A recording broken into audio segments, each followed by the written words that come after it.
मंडळी नमस्कार. रडणं हा माणसाचा प्राकृतिक धर्म आहे असं म्हणतात.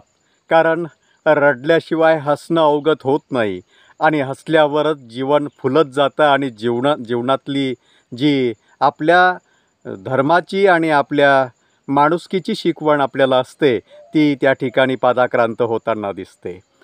मुलाचा जन्म होतो, बाळ जन्माला येतं तेव्हा ते हसतं का? नाही, तर ते फक्त रडायला लागतं. जर ते रडलं नाही तर डॉक्टर शंका उपस्थित करतात आणि मुलामध्ये काहीतरी विकृती आहे असं आपल्याला सांगतात. म्हणून बाळ जन्मतं आणि ते रडायला लागतं हा शुभ शकुन मानला जातो. पण माणसं जसजशी मोठी व्हायला लागतात आणि ती जर रडायला लागली तर मात्र कुणीतरी विस्मयचकित होऊन त्या माणसाकडे बघायला लागतं.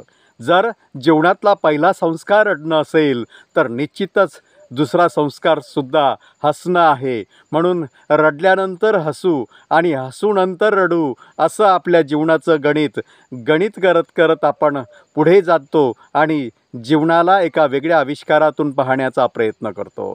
जीवनाचा धर्म आपला हसणं आहे आणि हसता हसता माणसं रडायला लागली की आपण त्या गोष्टीकडं वेगळ्या नजरेनं बघायला लागतो. ऊर बडवून हसूयात आणि ऊर बडवून रडूयात.